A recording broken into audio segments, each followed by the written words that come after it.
have volunteered their time to come talk to us about super dangerous things like selling land. More so doing so without the proper information or the right team put together to do it.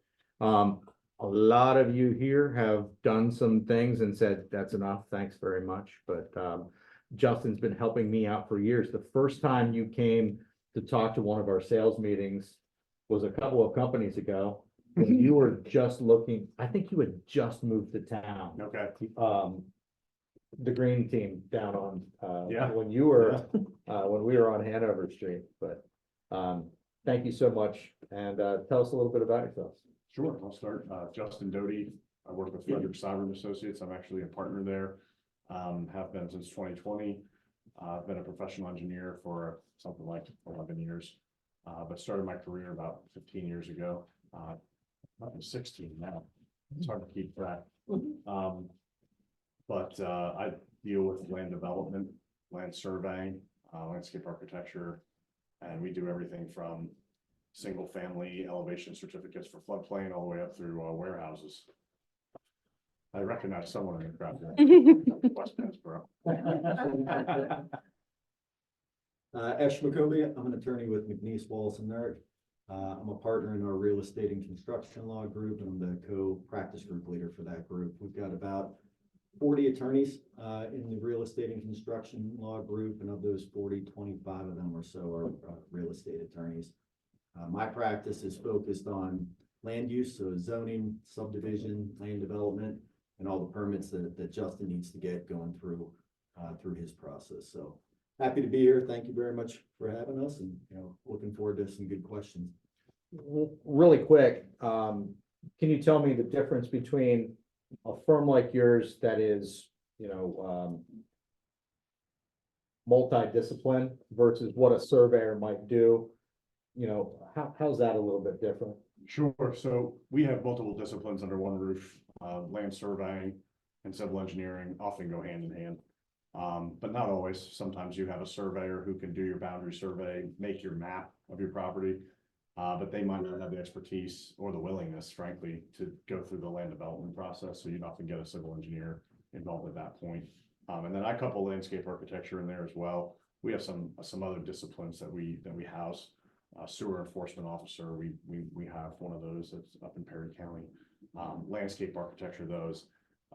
So I don't want to say it's a misnomer. I think that residential folks come to us thinking that we're going to do like their landscape design, and we can, right?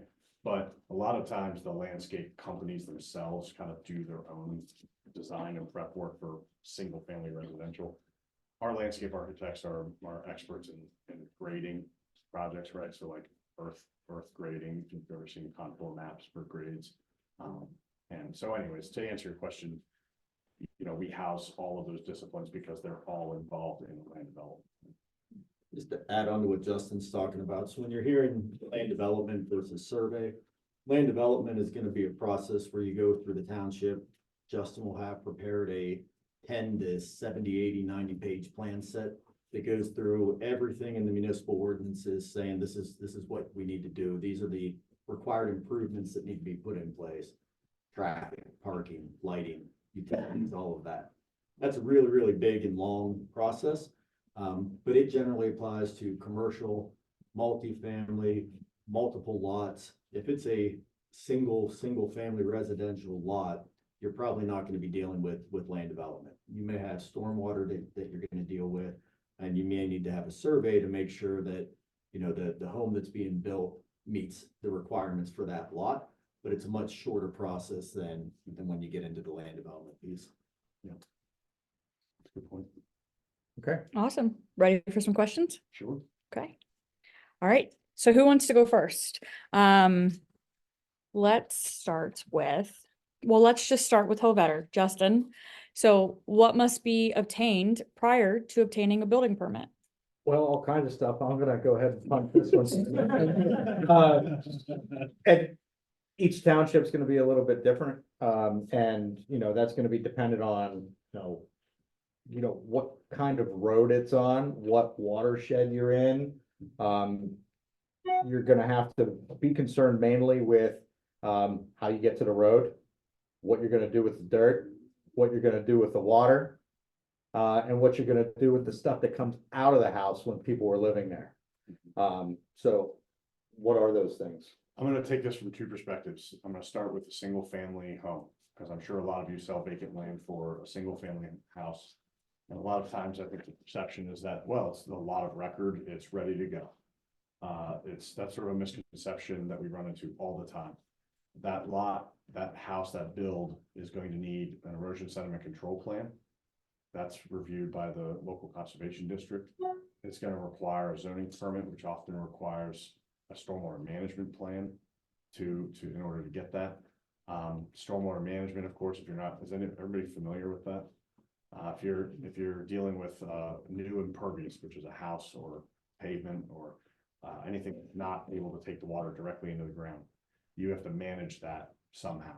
A lot of times residential, we're digging pits, right? We call them infiltration basins, where you run your downspouts into the pits. Those are sized for certain storms and things like that. So on single family residential side, there are plans and permits that people often don't think about until their contractor is like, I'm ready to break ground, but did you get your stormwater permit? Did you get this? Did you get that? And then they also incur costs, right, that you didn't expect. So that's the single family side. I think for a lot of these questions that we're gonna answer. Can I add on to that? Yeah, absolutely.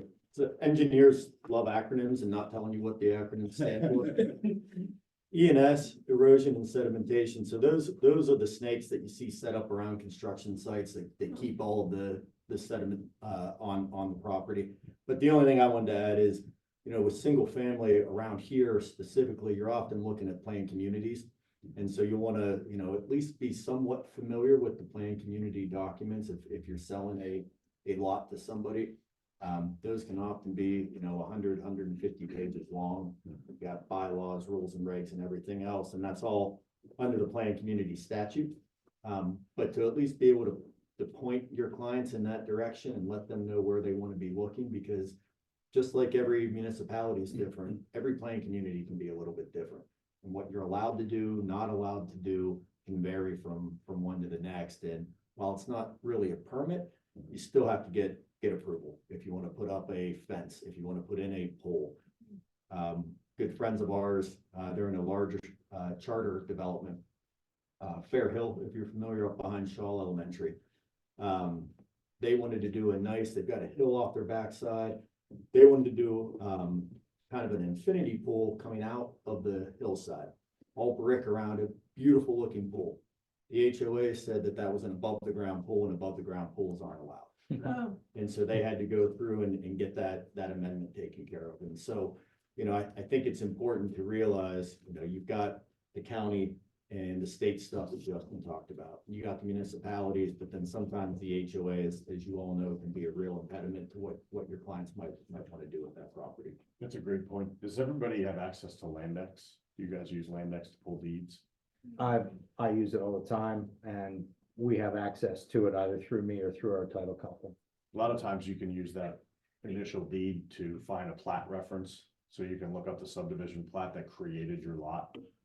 That's a really important document. That's part of what Esh is talking about. You can save yourself a lot of time and headaches and learn a lot by pulling up the subdivision plan. So to narrow that back down, for a building permit, you need your erosion and sedimentation control plan. You need stormwater management plan. A lot of cases, your highway occupancy permit. You may need a well permit. You may need a septic design or a septic permit. And a lot of those things are going to be dependent on the floor plan. So if you don't have a floor plan picked out, you don't know that it's a 5-bedroom home. You don't know how big the sewage management is going to be. And then you don't know how big that septic system is going to be. So you don't know how much disturbance is there. If you go over an acre of disturbance, now you're talking about an NPDES, which is a non-point discharge elimination system permit, which is a whole nother set of hoops to jump through with DER whenever you're getting that taken care of. Yeah. So those are the things, those criteria right there are the things that you need before you get a building permit. And I would generally budget about 6 months to get that done to a year, depending Yeah, depending on your depending situation. where you're at, what township. and what hoops need to be jumped through. I have a question. So is that the homeowner's responsibility who is purchasing the home, or is that part, I mean, typically the contractor that is building the home? Well, I can answer that in a pretty specific way. I'm actually building my own house in about a month, and I do that for a living, so I knew what to expect going into it. I would say that it's really incumbent on the homeowner to be the applicant for all of those things. Ash and I were just discussing this over lunch. Who's responsible for doing these things? Well, when it comes right down to it, it's the homeowner whose name the permit is in, right? So the zoning permit's in the homeowner's, the applicant's name, the stormwater permit is. Do they know to look for this? Not necessarily. So it depends on who's on your team. Does your contractor have enough experience in that municipality that they know what kinds of permits they're gonna need? Has anybody talked to the permits office at the township to say, you know, I'm thinking about building a house next year. What do I need to consider? You know, that's a really good first step because the township permit tech will be able to rattle off, you know, your permit requirements. In my experience, that isn't always the be all end all to go talk to the permit tech, because they might rattle things off, but they might not necessarily give you the next steps. They're not gonna tell you, there's five sub steps to that one permit. Yeah, I'll often hear, well, I talked to the zoning officer, they said it's simple, all I gotta do is get these 3 permits. You're like, oh, well, that one takes 6 months, that costs $100,000, and that, you know. So, you know, so it's a matter of perspective. It's a great question, though. I don't know a good answer for that, to be honest with you. Yeah, I think, I would caution any of your clients from relying solely on the contractor. You know, there are 2,670 municipalities in Pennsylvania. 2,300 of them have a zoning ordinance, and every single ordinance is different, right? There's similarities because of the MPC, but they're all different, and Municipalities planning code. Oh, thank you. Gee, these engineers just giving us lessons. You know, kind of 2 anecdotes to that. First one, Silver Spring Township, you know, when we're talking about impervious coverage, so we're talking about patios, where the building is, in some cases, a swimming pool. It really varies. And so I had a client, who lives in Silver Spring. They asked their contractor said, oh yeah, you're fine. Rock landscaping, a deck, and the swimming pool don't count as impervious. I've been doing it for 20 years, that doesn't count as impervious. He's right. In Hampton Township, those don't count as impervious, but in Silver Spring Township next door, they do count as impervious.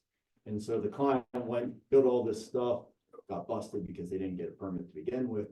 But when it came back, now they're trying to remove 900 square feet of impervious surface because they just kind of listened to their contractor and didn't look, right? They wouldn't know to look, but you can't just rely on one person. You know, I think you all kind of have to be advocates for your clients and say, you know, contractor, but maybe call the township always and check. Relatedly to something Justin had said earlier, is with the land development plans and using Landex to pull those plans.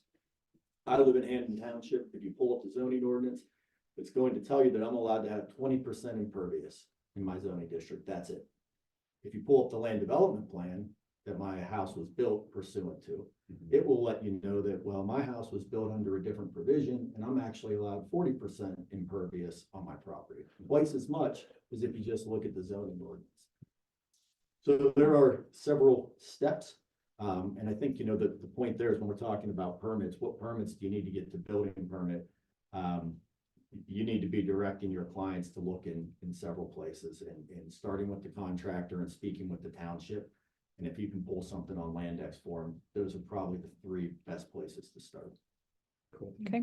What entity do you talk to about obtaining each of those elements, and what does it cost for them? Depends again, now we touched on single family residential, but you know, let's talk about just a small commercial site plan that's over an acre. All right, that's a really common kind of commercial development for us, whether it be redevelopment or new development.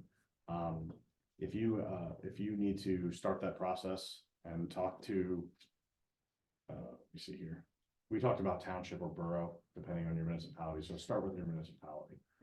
From there, it sort of gets more difficult. right? So if you have to get an erosion sediment control plan or NPDES permit, you're talking to the Cumberland County Conservation District here in Cumberland County. Each county has a conservation district that does the erosion and sediment control for NPDES permits. If you need access to a state road or your township is requiring you to do a traffic study, you'll need to talk to PennDOT. And that's not an easy task. That's not like you're just gonna call up PennDOT and say, hey, what am I supposed to do here? A lot of times you'll need a traffic engineer to do that work. That's actually a specialty engineering that, you know, we as land development people dabble in, but we will often team up with a specialist, a traffic engineer to help us through PennDOT requirements. So as you can see, it can be multi-tiered. Is that right? Michael Baker, that type. That would be an example. Yeah. Yeah, we have some that we work with more than others, but, yeah. Michael Baker is a big company. Yeah, but there's other local firms too that work. What sort of cost is associated with something like that? So if we're still talking about a commercial site plan, by the time you get your land development, get your access permit, get your NPDES permit, get through zoning, if you had any kind of zoning relief that you're gonna require, where Eshwin might come in and save the day. You know, you're probably spending $100,000 easily, just getting designs, just getting entitlements. Before you start doing work, like, Right. for example, anybody know that little commercial spot down, on Walnut Bottom Road? Bill Shears had it listed for quite some time. Starbucks was trying to go in there. And, they were ready to have that approved, but they were gonna have to realign the exit from 81. Right. That's not the cheap stuff. Right? Turns your pro forma upside down. Yeah, turns out it got shot down because the housing development behind it, you know, didn't want that much traffic next to their nice quiet community. And they ended up, you know, pulling the plugs on that, but. All right.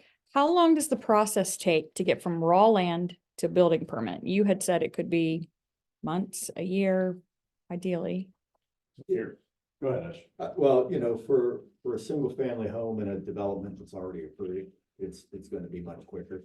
You know, you'll be able to get through that process probably in a few months to get to your building permit. But if you don't already have that approved, you know, land development plan for the home, and it kind of already lays out where your stormwater is going to be, it's mostly shared stormwater. You know, if you're doing something commercial, if you're doing multifamily, then, you know, you're talking general range 6 to 24 months. If everything goes well and you don't have all the neighbors showing up in opposition. I think you can get into some of the more of the details on your piece of it, but on the zoning and land use side, you know, if you need, let's say, just a variance for a setback, right? So you've got your square lot, it says you can't have anything within 20 feet of the lot line, that's your setback. If you want to have something in there that's not allowed, you need to go get a variance.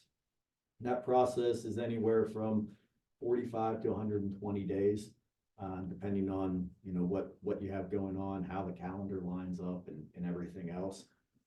If people show up in opposition to it, you know, now you're out several months. If there's an appeal, you know, the first appeal to the Court of Common Pleas is a minimum 6 to 9 months. So it can build up pretty quickly. Most of that's probably not happening with the single family home in an already approved development. That's going to be happening with some of these larger projects. But to the extent you do any of that work, you know, you've got to build in a pretty long approvals period. The normal 60-day due diligence is horribly insufficient. Common scenario is folks say, hey, look at this land. Do you think the seller would, you know, hack off 2 acres so I could build a house there? And it's so much more involved than just, you know, drawing a line or cutting it out. You know, that's what that's when you're gonna need a lot of these extended timeframes for something as simple as building a single family home on a scattered lot. So here's something pretty important to remember. There are 2 books that we look at when we're doing subdivision and land development.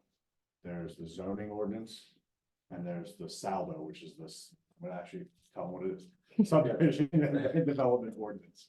Okay, subdivision and land development ordinance. These two things are sort of governed by different rules, by different bodies.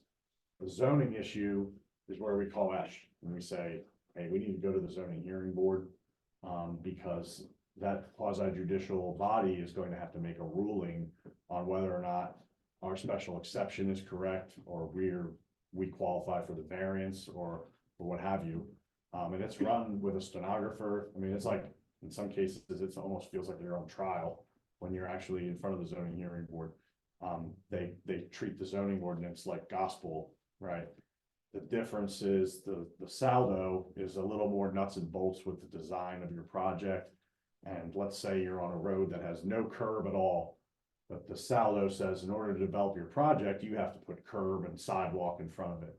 You might have an opportunity to go as part of your approval process to the township supervisors, not the zoning hearing board, but the supervisors, the elected officials, and say, hey, I've got a pretty good case. None of my neighbors have curb and sidewalk. Maybe we can eliminate that from our project, and you get a waiver of that. Now, they don't have to grant that. They could say, you know what, letter of the law, you want an approval, you gotta do it. But a lot of times, boards of supervisors, planning commissions, they're pretty reasonable in their approach, right? They're not trying to stick people.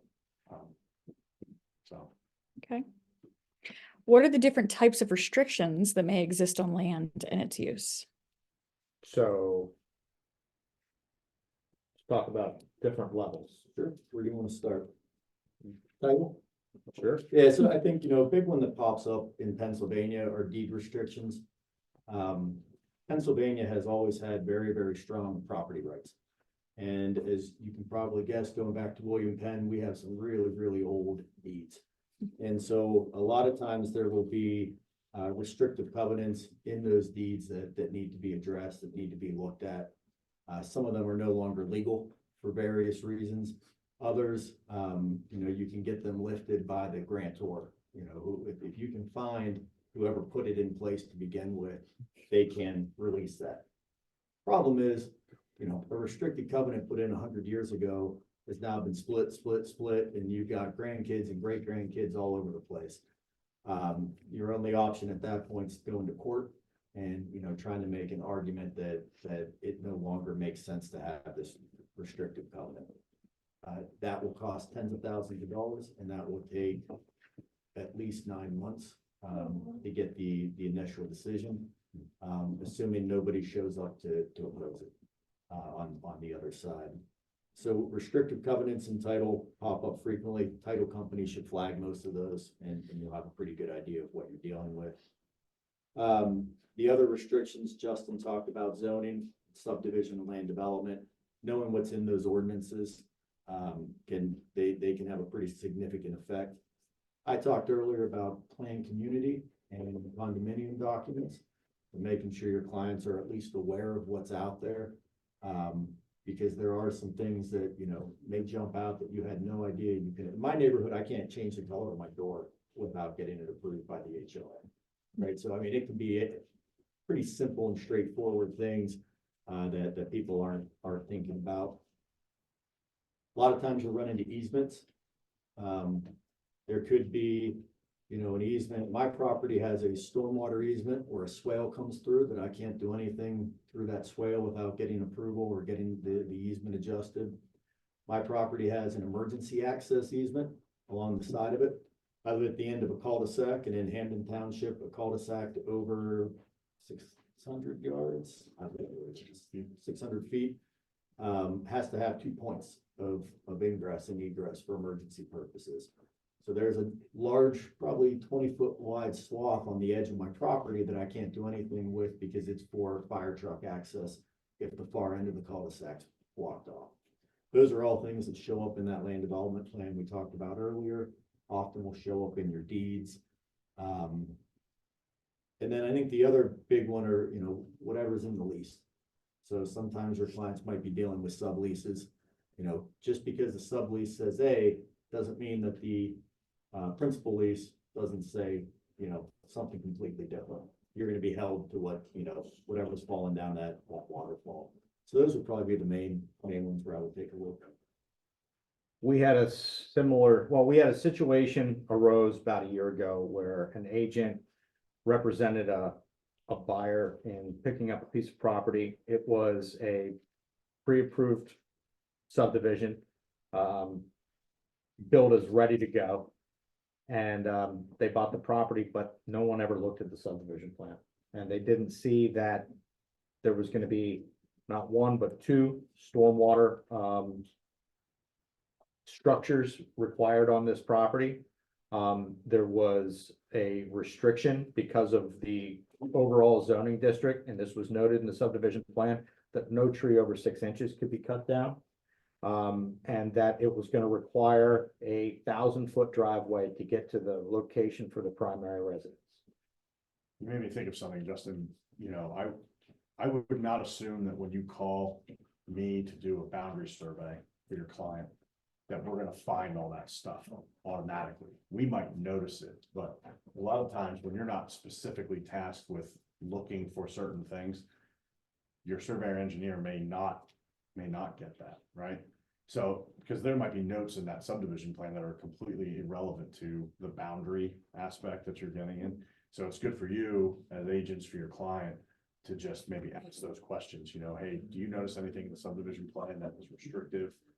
There's only one real more, I would say not ironclad, but more ironclad, I mean, that's to get a title report for your property. If you want, if like, that's some of the horror stories we could talk about finding out there's a gas line running through the middle of your property. Yeah. Way too late. Like an Alta survey. An Alta survey is where we take the title report and we take all of the exceptions that are listed for the property and we map them out.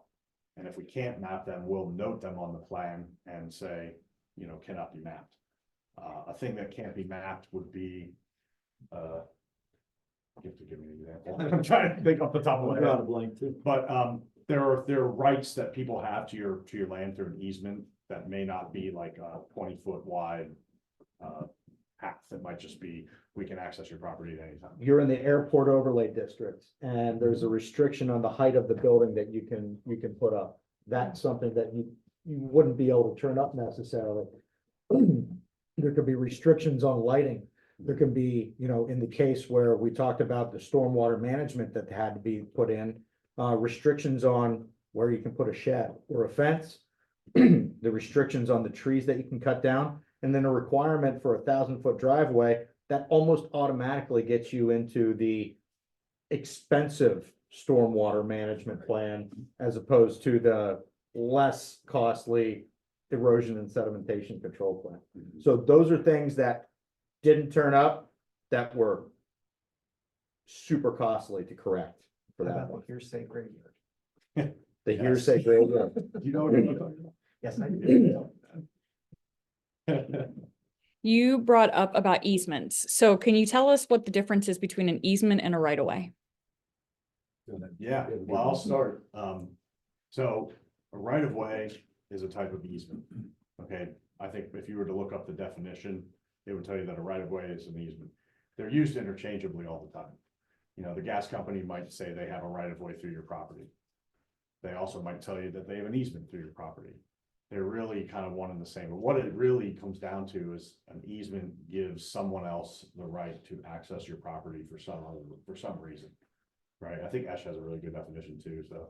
Yeah, I think, you know, as Justin said, right of ways kind of fall under easements. For me, right of ways are more of a term of art that is often used improperly. You know, not every right of way, or excuse me, not every easement is a right of way. And so if you hear the term right of way, think easement. But, you know, for me, I'm usually thinking utilities, PennDOT, you know, those types of agencies when we hear the word right of way or the term right of way. That being said, and we'll talk, I think, a little bit later about, you know, ordinances and definitions, but if the SAUDO or the zoning ordinance defines something a certain way, that's what it is. And so they may use a term right of way in their ordinance, and it's, you know, the engineer, the contractor, the client, the attorney's job to go to the definition section and see what right of way means. Because they may use it in a way that's not consistent with your thinking, your normal use of the term. Easement issues that we run into, have to do with common access driveways. Has anybody ever dealt with a situation where you had a shared use driveway with a neighbor? I can tell you, I've been on cases, in the past where neighbors just can't get along and they try to decide who has rights to the driveway. If you have a really clearly defined easement that's recorded, that also references a plan, they have a pretty easy, straightforward, but the ones where we're dealing with these issues, it's not so straightforward. You know, a couple things I'll point out, just because you have an approved subdivision plan, doesn't mean that property has been conveyed. In fact, it absolutely does not. So if you have a subdivision plan that shows 5 lots, you still own that whole property until you convey with a deed one of those parcels, right? So easements are really similar. You really have to get that easement recorded. And I have a question for you. How is it dealt with when we show an easement on a land development plan? You still have to get an easement document recorded typically, right? To make that firm, but I know that's correct. Yeah, so if a recorded and approved land development plan will generally create an easement. But it's not clear what that easement is for necessarily, right? It may say access easement. Well, access for what? So I think the best practice in that situation is to have a written easement agreement that talks about the purpose of the easement, who maintains the area, how that occurs, a legal description and a site plan depicting the easement area so that everybody knows exactly where this thing is, how it's allowed to be used, who's in charge of it. I did my in-laws, there was one drive coming up, it shot off to this side to my in-laws' house and straight up the hill where the grandparents' house. They lived beside each other for 40 years, shared the driveway, it was family, so there were no questions. Grandparents passed away, it was time to sell that now, and so we put an easement in place to make sure that whoever bought that knows they're splitting 50-50 up to here. You know, my father-in-law is gonna be the one that takes care of it, they've gotta reimburse him. You know, we laid all of that information out so that there were no questions about how this thing is dealt with in the future, because to Justin's point, if it's just on a land development plan and says easement, yeah, it can be for anything. And those things are getting tightened up now, whereas if you're dealing with Oh, something from yeah. 60, 75 years ago, it's gonna be pretty loosey-goosey. 20 or 30 years ago. Right. Yeah, most municipalities will require us, when we show an easement on a plan, to present them with a draft easement document and a legal description. So that they're basically telling you, be prepared to record this as well, pretty much right away. So the more recent a subdivision you're dealing with, the more information you're gonna have and the better informed you're gonna be. You're Right. dealing with something that was subdivided 30 years ago, sat by itself and was never, those lots were never conveyed. Yeah. Right? So somebody got those subdivided 30 years ago and then got bored and moved on to another project. Those things come to market now, you might not have all the answers you need for today's environment Yeah, from a Yeah. regulatory standpoint. Yep, I think there's 2 or 3 lots, you know where Kelly Drive is? Yeah. Down here, so it's an older development, large lots, I think they're all maybe 2, 3, 5 acres, something like that, mostly large homes. You know, there's no plan community documents for that, everything there was done with deed restrictions, and there's a few lots that have never been built. You know, somebody bought it, they didn't want a house next to them, so they just bought it and let it sit. Eventually, those are gonna get sold off, and you're gonna be dealing exactly what you're talking about, going back to look at these old deeds that didn't have all the structure in place that we're accustomed to seeing today with planned communities. And so, you know, it'll be real important for the title company to dig in on that. Especially stormwater, because stormwater regulations really came into their own, the past 10 years? sure. Sure, something like that. I mean, More recent. more recently Yeah, the than, older plans, to your point, Yeah. wouldn't necessarily address stormwater. Yeah. Okay, so to piggyback off of that, how often do regulations and processes change? There's a 2-part answer to this question, always and never.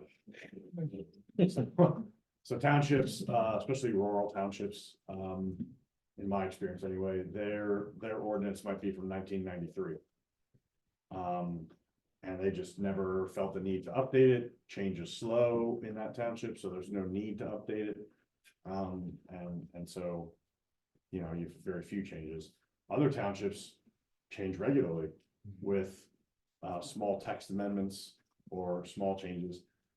I think changes to the comprehensive plans and zoning ordinance, usually in townships that sort of got their act together, they're what, 10-year cycles? Supposed to be, generally. Supposed to be like 10-year cycles for more comprehensive changes, right? I think it starts with the comprehensive plan, which kind of identifies, you probably define this better than me, but I think it identifies the overall targets for the township, right? Like what they want to achieve, where they see themselves in 10 years. And then the zoning ordinance and then the saldo sort of follow the comprehensive plan, right? So there is a process in place for municipalities to do that, Okay. When should a surveyor be used? always. No, I won't joke about that. Yeah, I don't like to oversell. I actually turn people away sometimes and say, you don't want to hire me. Like that, you don't want to spend the money for this, that, or the other thing. Because sometimes we can tell them something pretty quickly. So I won't say always, but if you have an issue that where you're not sure, you know, where you should place something, or where your restrictions are, or you're just not, it is just totally unclear as to where your boundary is. You know, that's a good reason to get a boundary survey. I'd say the reasons probably come more from Justin's end than even mine. We do the work when you ask us to, but a lot of people have different reasons why they want it. You know, you're dealing with an old in-town lot where everything's pretty much set. Is that, you know, gonna be, do you need to spend a survey on that? Well, let me talk to that too. Let me speak. to that. Maybe. Have you ever seen the original plan for Carlisle? No. I see it all the time. Yeah. You know, it's laid out in like 50-foot wide blocks or what have you, depending on where you are. In order to survey a downtown property that's a row home or whatever, we survey the whole block, right? Because the intent of the original plat was that you had 200 feet here and 800 feet here, and you had the lots were chopped up between them. So when we go out to measure the street to set the right of way and measure in, it might have expected there to be 800 feet. We only have 795. So where's the slop go? Well, now we're measuring, you know, lines between buildings, right? Like party walls to try to establish. So that way, when we set the corners for Justin, we didn't make it 2 feet into Esh's living room, right? Which happens. Which does happen. What's the cider place downtown? Bird, Oh, yeah. Grand illusion. Grand Illusion, we surveyed for them. Their property line was 1.5 feet inside of the wall, right? But obviously that needs to be corrected because that can't stand. Right. So there's, yeah. And different we see reasons. that all the time, you know, the old surveys were done with chains and whatnot, and it was super accurate on day one, but on, you know, 30 years into it, that chain, believe it or not, stretched. Where the tree does. Yeah, or the tree dies, or Fence the is creek, taken down. or the creek moved. Yeah, Oh, we were just talking about Yeah. that creek movement. So, Yeah, no, I think it's for the newer stuff, you probably don't need a survey because that's all will have been done recently. It's your older boroughs, city of Harrisburg, you know, those can get a little dicey at times. It's the really large properties, the farms, you know, that were 100, you know, or 300 feet this way over to Farmer Smith's, 500 feet that way, you know, that stuff was never set in stone or set with pins like they use now. Those are important. And then the third time where it comes up is where there's a dispute. You know, you've got the fence, whose property line is the fence on? Where's the tree located? Is it coming over, you know, too far? So when you're walking around with your clients and looking and you see a fence, you know, it may be worth trying to get an idea of how close that fence is to the property line. I will warn you, if you're not aware, the GIS maps, so like Dauphin County Property Mapper, Cumberland County, do not rely on those lines at all. They can be off by 10, 15, 20 feet. They give you an idea of generally the shape of the lot. sometimes, Sometimes, but yeah, don't rely on those. Yeah, they do pretty good from outer space, but it's superimposed satellite imagery, on their, you know, best guess. A good time to, get a survey also, so when you're dealing with some of these large lots, they started out as 600 acres, except for this 40-acre parcel, which was sold to so-and-so, and this, Yeah. and this 100-acre parcel, which was sold to so-and-so, and you're stuck doing a word subtraction problem. It was 600 minus 100 minus 40 minus 50, and, you know, maybe it wasn't recorded. I mean. Right, the and then transfer 81 happened, came through and cut it all in half. Right, Right. so to get a clear picture with a new physical description of the property is sometimes where you need to go to start from scratch again. Absolutely, Okay, so when should we get an attorney involved? always. No. You know, it varies. I think, you know, Justin and the engineering firms that we have around here are plenty capable to take a land development plan through without needing an attorney involved.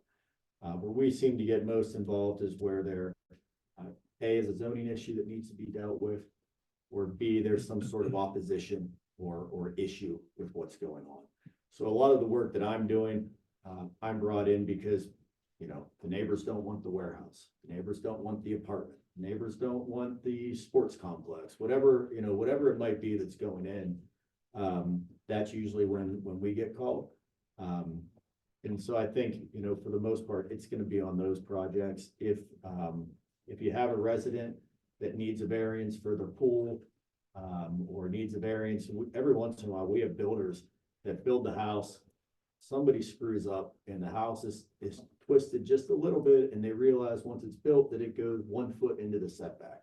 Right, everybody knew where it was supposed to be, but you know, the 15-year-old who just started doing this job placed the pin wrong. You know, they need to go get a variance for that. Some builders, some residents will want to do it on their own. Others prefer to hire an attorney to come do it. I liken it to insurance. It costs a lot more to get us involved after you lose than it does to get us involved before you file your application. So if there is something going on, it's at least worth a phone call. We can always kind of say, hey, not a big deal. You're probably going to be okay. Or this could have some hair. You're probably better off giving us a ring, because once that record is set, once that denial comes through, now, you know, you're going to court and you're looking at $10,000 to $40,000 in 9 months to start. We had an example of a project that, you know, I debated calling an attorney, but in the end just decided to do the variance on behalf of my applicant. And I only do the straightforward ones. If there's any complexity whatsoever or any chance of opposition, I'm calling this guy. Because, you know, in this particular case, the house was built a long time ago, 10 feet off the road. Well, the setback's now 40 feet. So the whole house is practically in the setback now. He's doing an addition. He's not making the situation any worse. In my humble opinion, I think a good zoning officer can recognize that and say that, you know, you don't really need a variance because it's an existing condition and this and that, but there are rules associated with expanding an existing nonconformity in that zone, right? So ultimately, we ended up having to go, this is Silver Spring, had to go to Silver Spring Zoning Hearing Board, and you just write the facts, you know, the house is old, it was built here, now we're expanding it. We seek relief so that my client can put an addition on for his aging grandmother. Now, they don't really care about those things as much, you know, the why of the thing, but it is compelling to the story, right? Because you're dealing with a body of people and they're sympathetic to what you're dealing with. But that was a simple enough one that my client didn't want to spend a whole lot of money. So it's like, okay, well, I'll help you go through, but you have to come, you know, you're the applicant. I'm not your advocate. These guys are advocates. They can show up with or without an applicant. Am I right about that? Because they're attorneys and they can represent people. As an engineer, I can't go in and advocate for you. I can present your case, but you really have to be there as the applicant. You guys keep using the word variance all the time. Can you explain to everybody here the 5 parts needed for a variance? Yeah, I got it. You Go want me ahead. to- Yep. So, you know, variance kind of all comes back to hardship, and the variance is most often required dimensional variances where, you know, the ordinance says you're allowed to do one thing and you want to do something different. So you're asking to be able to break the law, right? This is why that hardship is so high. So what I said to Justin when we were eating, you know, I liken it to speeding tickets, right? If I'm driving down 81 and I'm doing 90 miles an hour in a 65 because I'm running late to get to this training session that we're having, and I get pulled over. When I speak to the trooper and say, I've got a hardship, I'm running late for a training, she's gonna laugh. She's gonna walk back to her car, she's gonna take an hour to write up my ticket, and I'm still gonna have to pay all of it. But if I'm driving down the highway and that same trooper pulls me over and my wife's having a baby and we're trying to get to the hospital, she might turn her lights on, scold me for driving too fast, but help me get to the hospital and maybe not give me a ticket, right? There's a very big difference in that hardship. So the 5 pieces of it, you need a property with unique conditions or physical circumstances that create a hardship, making development of the property in conformance with the ordinance not possible. It needs to be the relief that's being sought needs to be the least amount of relief necessary to allow the property to be used reasonably, right? So the idea there being, I've got a property that is a half an acre, and I want to put, or let's say it's a quarter of an acre, and I want to put a single family home on it. But the zoning ordinance says I can't put a single family home on a quarter of an acre. It has to be a full acre, right? I own this property. The only use that's allowed under the zoning ordinance is single family home. But the zoning ordinance also says I've got to have a full acre and my property is only a quarter of an acre. So I'll go to the zoning hearing board. I've got a unique property, right? Mine's only a quarter acre. Everywhere else is an acre, 2 acres, 5 acres, 10 acres.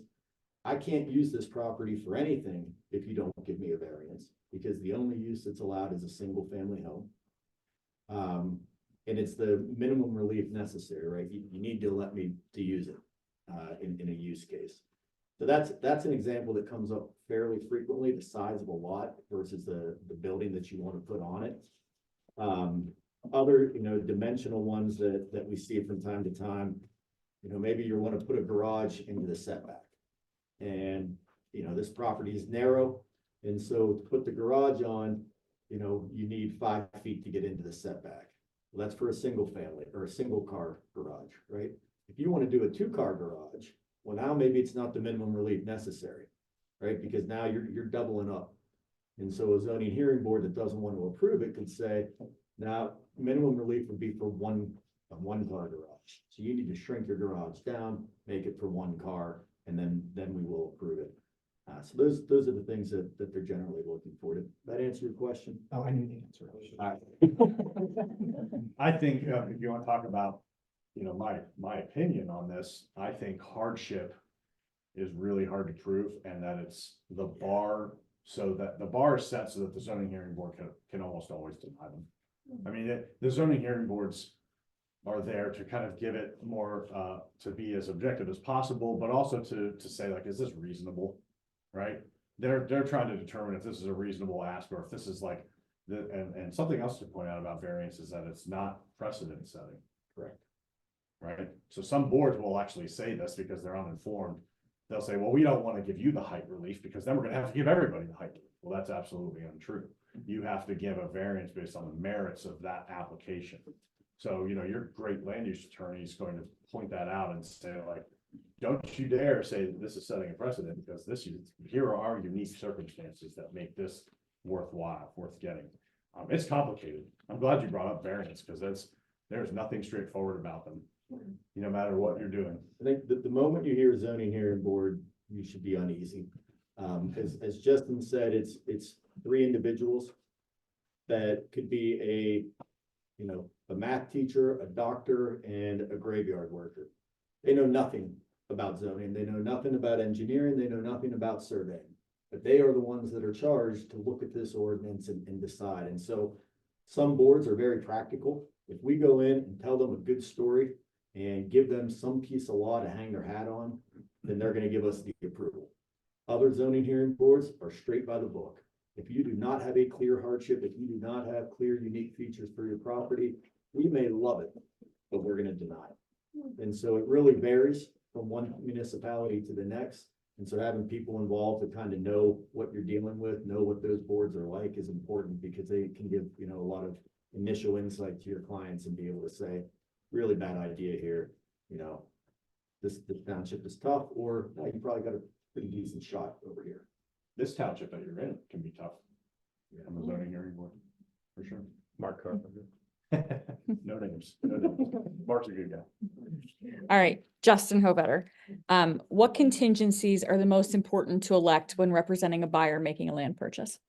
Well, it depends what you want to do with it. You know, are you trying to build a home there? I would say, you know, you need to know that you can be able to do that. And the broadest possible thing is to make it contingent upon, you know, at least a good indication that you're gonna be able to get a building permit.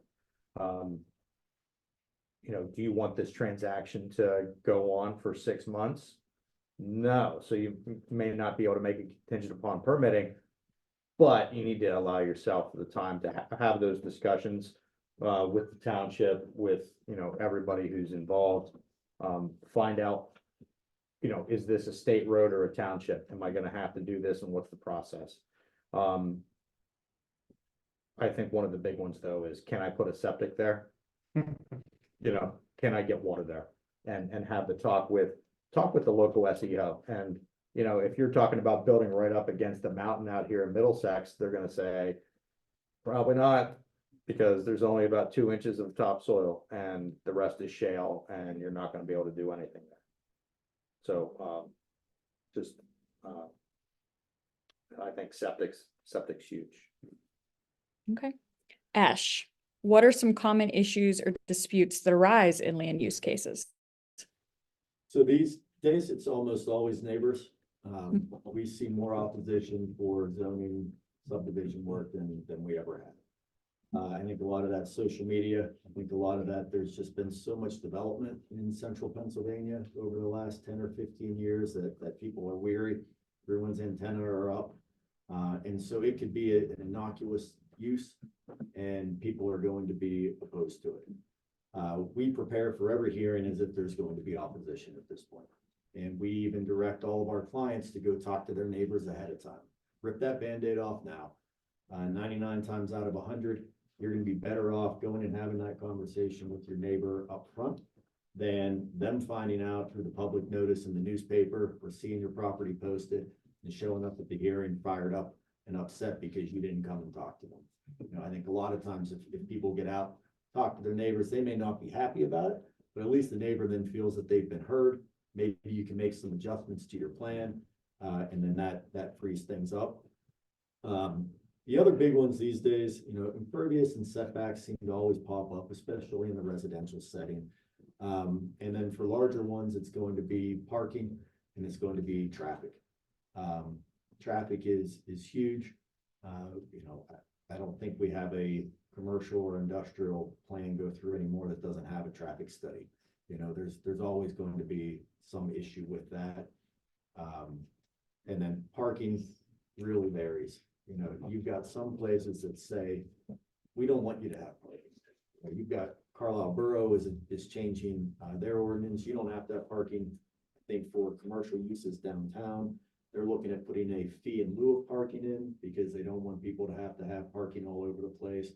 City of Harrisburg makes it real easy to reduce their parking requirements. And then you have other places like Silver Spring Township that say we want to have fields of parking in front of every commercial use, even though, you know, even on Black Friday, it's half empty. You know, so it really varies, but that one comes up a lot. Okay. Justin Doty, can you provide examples of a challenging surveying project that you completed and any obstacles that you ran into? Yeah, it's funny. I completed one right over here. There's a large property that historically had been carved up over the years. I don't know the name of the previous owner. But one of your former attorneys actually bought it and finished it. There were paper streets. When these come up, it's almost always a complete pain in the butt.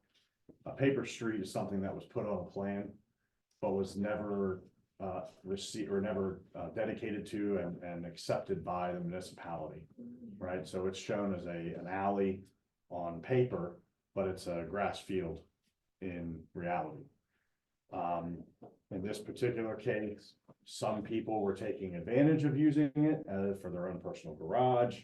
Some people were cognizant of the fact that it was there, so they stayed out of it, but they still used it for access. right? But these things have very complicated, resolutions if you have a lot of different people. So what's happened is a lot of people along Spring Road here are using this alley behind them. Some aren't, some are, but the landowner who owns the rest of the property behind them feels that they still own it because it was never really dedicated or accepted by the municipality. It's not owned and maintained by anyone. It's just shown on paper somewhere. And these things just get really complicated. So that's one. And then if you don't do an extensive utilities investigation, or if your engineer doesn't recommend that you get subsurface utility exploration, SUE, you might regret that when you go to dig and you find out that there's a gas line running right through your proposed building. Or You don't mean one call, you mean, not just PA one call, because one call is good to find out what utilities are around you. And a lot of times they will send you mapping, so absolutely ask your engineer surveyor if they intend to do a PA one call. That's a bare minimum. An SUE investigation is a private investigation of your property. Well, they will actually take things like ground penetrating radar and try to find out if there's a utility in there. Wow. Because if it's a non-mapped gas line, they don't know where it is. We did a big survey for a conservancy. This was for, I think, the Manada Conservancy out in Dauphin County. They were taking a property to put into preservation. Nobody knew where this gas line was, but there was a deed restriction, not a deed restriction, a title issue that said that there is a gas line running through this property. The oil company didn't know where it was. So we had a geotechnical engineer in that case come and drag this box that shoots ground penetrating radar to basically find this pipeline. And then we took survey shots and we mapped it for them because there was a prescribed 50-foot easement on this pipeline. Well, was it over here? Or was it over here? Right? Because that was gonna determine where they could cut their trees. Right? And where they couldn't. that's a good example of where an easement shows up on a plan where you know that there's an easement, but nobody really knows where it actually is, and that's why you want to have an agreement in place. There are gas pipelines all over the place through here that none of us are aware that are there, that we drive over and walk over every day. They've been there for 80 years, they've been there for, 90 years. So if you're going to be doing any sort of large development or even, a single family home on a big 1,500-1,600 acre property, it's probably worth, getting an idea if there's anything right where you want to build. Okay. All right. Does anybody have any questions? No, that makes my head spin like everybody else's. So do you enjoy your jobs? Most days. Yeah. It's fun. It's like problem solving, right? I mean, Yes. that's what we do, day to day. And, it's fun to have someone come in and say, I have a really challenging property, but I really want to do this. Esh and I have had enough experience that either one of us could probably look at that project and tell them if it's viable or not. Like, oh yeah, I've dealt with that property before and I know that township and they want to put that in conservation and there's just absolutely no way that they're gonna let you out of that. Or that is a FEMA map floodplain and there's wetlands in there and there's no access to the state road, like you have absolutely no hope of developing that. And bog turtles. Bog turtles. Oh, and bog turtles. Has anybody ever run into one? Yes. Yeah, not just a survey, but actually found them on the property. I have not. I have. I have not. I would love to see one. I have. Yeah, Yeah. Woods at Barnett's. yeah, Woods of Barnet, Yeah. okay. Yeah, that's a very restricted development there because of those, no doubt, little critters. Wow. We worked on a project together, Community Cares. Yeah. Yeah. So that one was an interesting one. They wanted to put a use in that did not exist in the zoning code. Yeah, So then what do you do with it? Do you jam it into another use or? prescribe it through the zoning, so. Yeah. Special exception is what they ended up doing. Yeah.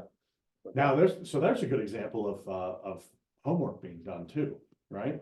So the special exception was gotten for that project, and then what they failed to understand, which was mind-boggling to me, was that they were not going to change or expand the building.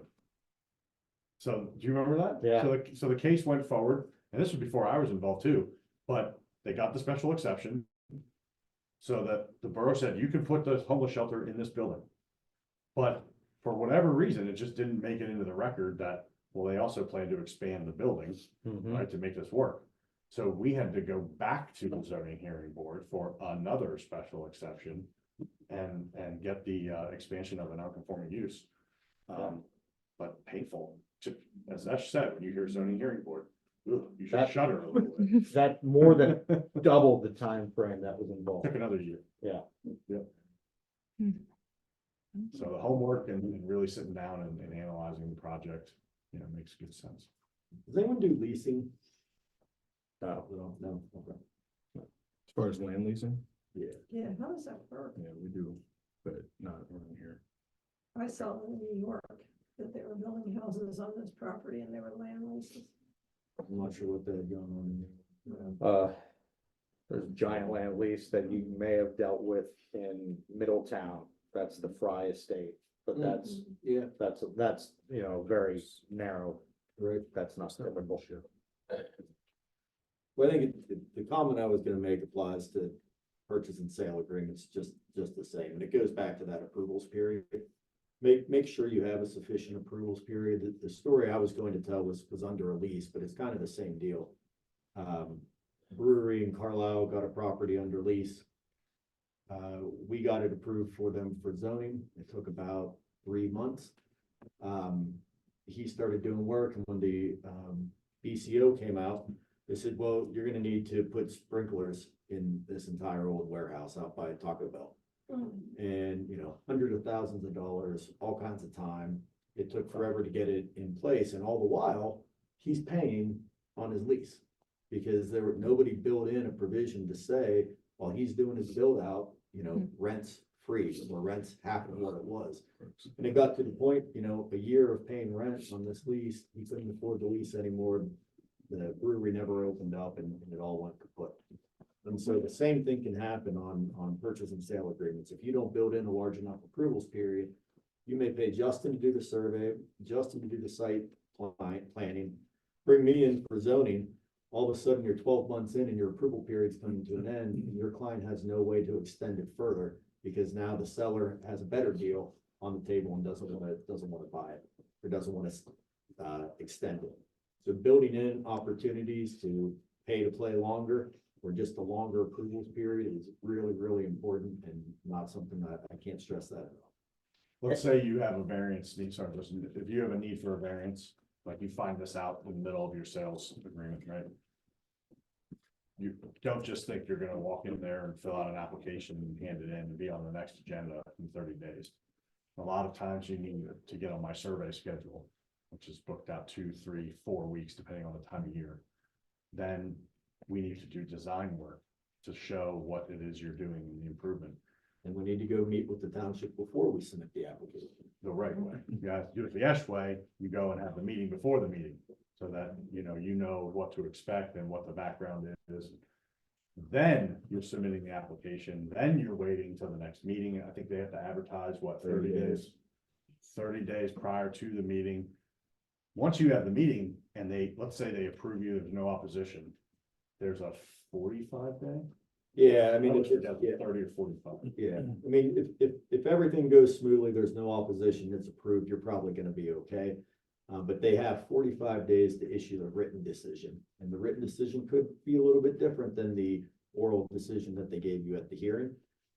Most of the time, you're gonna be all right, but to Justin's point, you have that, and then if there was opposition, they have 30 days to appeal before you ever know whether you're going to court. So that whole process can be very, very long, and it's something that everyone needs to be aware of. So whenever you call me and say, can I do this? The answer is not exactly yes or no. Because there's a lot of things that go into, putting something where something wasn't before. Cause you need to know that you can do it. And these are the considerations that go into putting a building on a vacant piece of ground, whether that's commercial or residential. There's things to be considered. And the more complex, the more money that's involved, the more you want to be sure that, you're good to go. I should also be fair to Esh, myself, and my fellow practitioners in engineering, right? We're more than happy to take a phone call and talk about a property with you. A lot of times though, the questions you're asking require research and time. So we'll, lately I've been, $400 or $500 to kind of do a due diligence period, depending on what the project is. If you're trying to get me to tell you like you can do a warehouse, it's like a $30,000 due diligence, right? Because there's a lot more involved. If you have a single family lot and you're just trying to figure out maybe a simple thing, pick up the phone, give us a call, give us your call if you want to talk through a zoning hearing issue. We'll help you out, but there is a cost is what I'm trying to say. Like, there's a cost and there's a timeline for figuring out a lot of different things.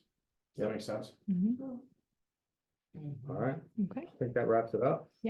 thank you, everybody. Thank you, everybody. Thank you. Thank you. That was great. Gentlemen, You bet. appreciate it. Great to see you.